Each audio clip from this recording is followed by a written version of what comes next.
Welcome to the NewsHour. Vice President Kamala Harris is entering uncharted territory after President Joe Biden announced his withdrawal from the presidential race yesterday. One day later, Harris is already the favorite to win the Democratic Party nomination for president. Laura Barone-Lopez has the latest. Greeted by a resounding applause, Vice President Harris arrived at her campaign office in Wilmington, Delaware this afternoon, ahead of her first campaign event as a presidential candidate. It comes 25 days after President Biden's disastrous debate performance that raised questions about his ability to run.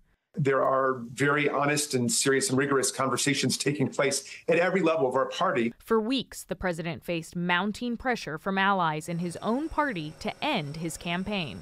I am running and going to win again. But he insisted that he was all in, and almost nothing could convince him to drop out. If the Lord Almighty came out and said, Joe, get out of the race, I'd get out of the race. The Lord Almighty's not coming down. Then, during a weekend of isolation at his home in Delaware with a COVID diagnosis, President Biden announced his decision. He wrote in a letter posted on the social media site X Sunday, "It has been the greatest honor of my life to serve as your president, but it is in the best interest of my party and the country for me to stand down." Shortly after, he threw his full support behind Harris. Top Democrats like the Obamas, the Clintons, and leaders in Congress praised Biden's decision to drop out. Even former Vice President Mike Pence applauded the move. Writing on X today, President Joe Biden made the right decision for our country, and I thank him for putting the interests of our nation ahead of his own. Harris herself praised the president at the White House this morning. Every day, our President Joe Biden fights for the American people, and we are deeply, deeply grateful for his service to our nation. Many Democrats quickly united behind Harris. In its first 24 hours, Harris's campaign racked up $81 million in donations, the highest 24-hour raise, her team said, of any candidate in history.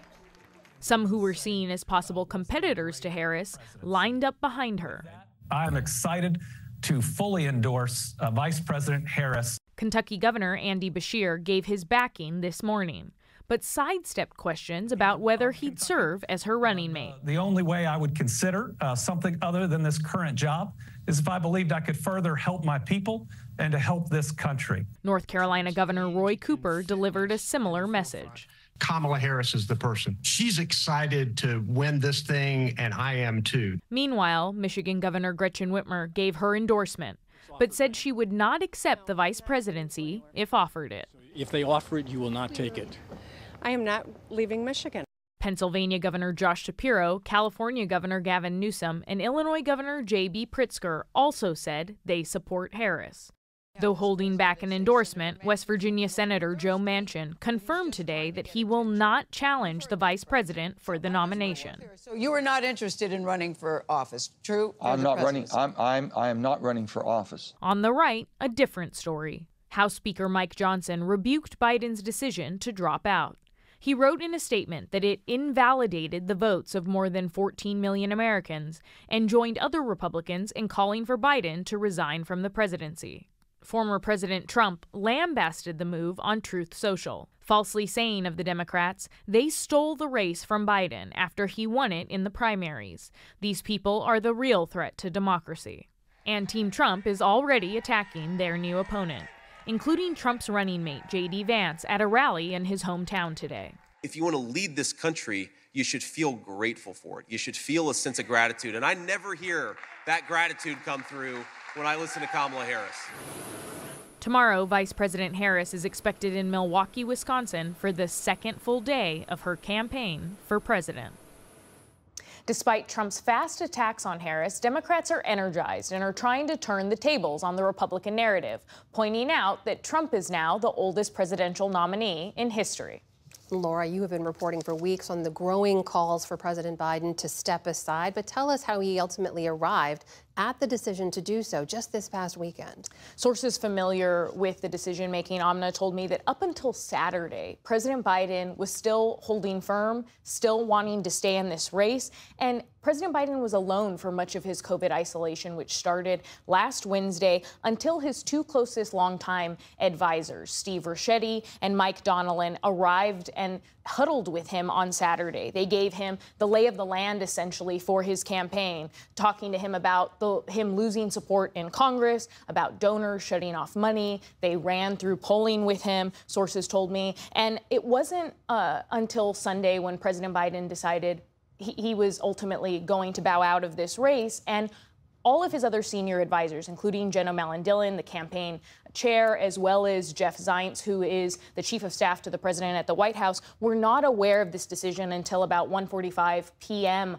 On Sunday, literally 1 minute, Amna, before the president posted on X his announcement to bow out. So they were finding out in real time. I also spoke to Senator Chris Coons of Delaware, a longtime ally of Biden, who said that the president really was weighing staying in this fight. He was deeply torn, didn't want to get out of this race, but ultimately felt it was the right decision for the country. And Senator Coons said that he felt as though months of relentless focus on the debate is ultimately what hurt President Biden's polling numbers more than the debate itself. Remarkable few weeks in political history. So what happens next? Walk us through what a potential nominating process for the Democrats could look like. So the Democratic National Committee Rules Committee is going to be meeting Wednesday of this week to establish a framework for how the process is going to work for nominating, be it Kamala Harris or another nominee. I spoke to members of the DNC Rules Committee who said that one of the biggest questions that they're going to be addressing this week is whether or not they are going to still hold a virtual roll call vote ahead of the physical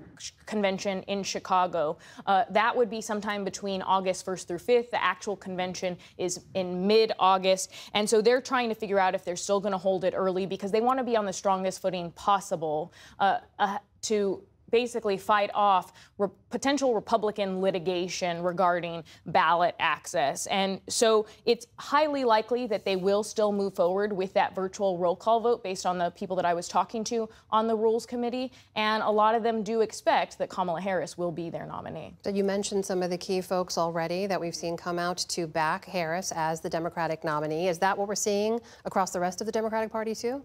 We are. She is shoring up support very quickly within this first 24 hours. And just today, Vice President Harris went to Wilmington, Delaware, to what was Biden HQ, which is now Harris HQ. And President Biden phoned in while she was there, saying that he hoped that his staff would give as much of their heart and soul to Vice President Harris as they did to him. But notably, one of the big endorsers for Vice President Harris is Nancy Pelosi, the former speaker, who had expressed to some members that she wanted a more competitive process. But Harris has secured endorsements from not just Nancy Pelosi, but all of her would-be challengers, including Governors Whitmer, Shapiro, Newsom, and Pritzker. All 50 state Democratic Party chairs endorsed Harris. Notably, though, House Minority Leader Hakeem Jeffries and Senate Majority Leader Chuck Schumer have not endorsed her yet. They're expected to meet with her soon, sometime this week.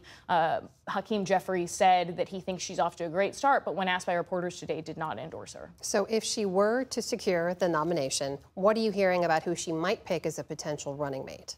So those considered to be on her short list include Governor Roy Cooper of North Carolina, Governor Andy Beshear of Kentucky, and then also Senator Mark Kelly of Arizona, a notable swing state there, as well as Governor Josh Shapiro of Pennsylvania, another big battleground state there. And then finally, Governor Jared Polis of Colorado. All of those men, I'm told, are being considered potentially for her to be her vice president. And multiple sources have also told me that they expect Vice President Harris to pick her own vice presidential candidate as early as this week, Amna. So Democrats are moving on a really fast timeline here because of the fact that they may very well hold that roll call vote for their nominee ahead of their convention in mid-August. Laura Barone Lopez with a whirlwind 24 hours in politics and reporting. Laura, thank you. Thank you.